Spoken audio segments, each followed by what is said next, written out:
صلی اللہ علیہ وسلم نے دوسروں کو کہنے سے پہلے کہ اس طرح کرو، خود اس نیکی کو کر کے دکھایا۔ ہم اس چکر میں کہ اچھا جی کیا کریں کیا کریں، بھائی آپ کچھ تو کر سکتے ہو، رزق حلال ایمانداری سے کما سکتے ہو۔ آپ کے ہاتھ میں جو ترازو ہے اس میں تو دیانتداری سے سامان تول سکتے ہو کیا؟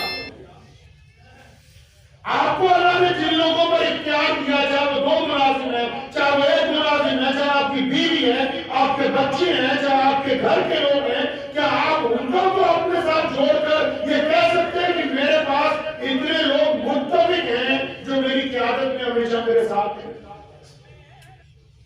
جو لوگ قوموں کو جوڑنے کی بات کرتے ہیں، کیا وہ اپنے گھر میں اپنے گھر والوں کو جوڑ کے رکھ سکتے ہیں؟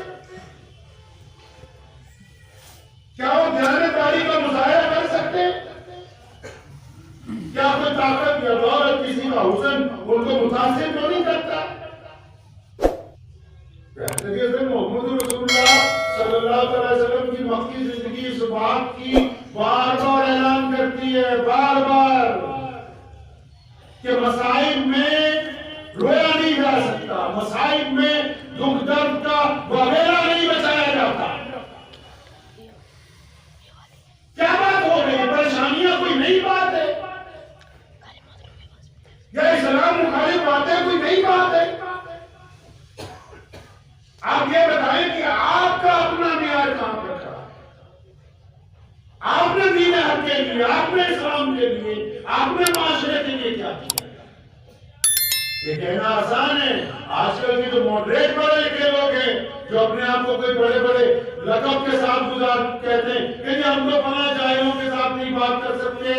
اللہ کے بندے جن کو کچھ نہیں آتا ان کو انسان بنانا ہی تو کمال کی بات ہے۔ سوٹڈ بوٹڈ لوگوں میں جا کے 4 منٹ اپنا مکالمہ پڑھ کے آ جانا یہ کوئی کمال کی بات نہیں ہے۔ محمد رسول اللہ کو پڑھ لیں۔ رسول اللہ نے جس جگہ سے دین کی ابتدا کی ہے وہاں لوگ لوگوں کو قتل کرتے تھے، وہاں لوگ بیٹیوں کو قتل کرتے تھے، وہاں لوگ مزدوروں کو قتل کرتے تھے، وہاں ایک دوسرے کا حق کھایا جاتا تھا، وہاں ایمانداری نہیں تھی۔ رسول اللہ نے جس زمین پر آبیاری کی ہے وہ بالکل بنجر تھی، اور اس بنجر زمین پر ایسا درخت لگایا کہ اس کی چھاؤں آج پوری دنیا کے اندر لوگ محسوس کر رہے ہیں۔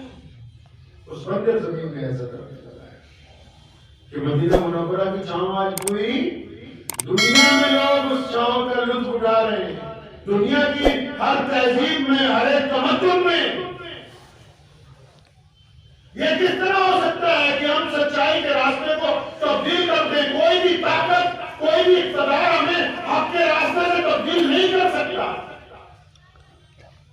فرق صرف اتنا ہے کہ ہم پہلے بذات خود اپنا محاسبہ کیوں نہیں کر لیتے؟ دوسروں کو تو کہہ دینا بہت آسان بات ہے کہ فلاں نے یہ نہیں کیا، فلاں نے وہ نہیں کیا، فلاں نے ایسا نہیں کیا، فلاں نے ویسا نہیں کیا۔ میں اکثر کچھ لوگ جو دیگر صوبوں سے آتے ہیں ان کی گفتگو سنتے تو بالکل حیرانی ہوتی ہے۔ فروئی مسائل کے اوپر ایک دوسرے کی کھینچا تانی ہے۔ وہ بندہ مسئلہ پوچھ رہا ہے جو بذات خود ابھی مکمل دیندار نظر نہیں آ رہا۔ واٹسپ یونیورسٹی نے اسلام کو ہم سے کوسوں دور کر دیا۔ اپنے علماء کے پاس جائیں، اپنے اکابرین کے پاس جائیں۔ کیا یہ مثبت بات ہے کہ جو کچھ آپ موبائل پر دیکھ رہے ہیں وہ سارا کا سارا ہی سچ ہو سکتا ہے؟ کیا ایسا درست ہے؟ کیا جھوٹی خبریں سننا اور پھر ان کو پھیلانا محمد رسول